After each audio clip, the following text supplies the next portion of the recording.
To adjust the fade of your photos using CapCut in Samsung Galaxy Z Flip 6, open CapCut,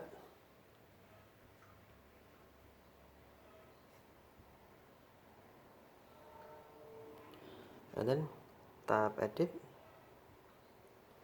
select Photo Editor, and then select your photo you want for assemble these photos, and then select Add, swipe left toolbar, tap Adjust, and then swipe left Adjust toolbar, find Fit, and then tap Fit.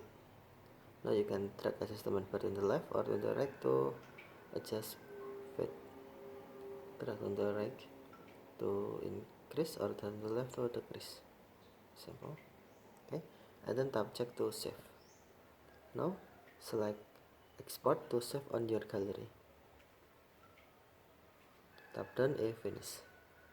Now you can see in gallery. Simple.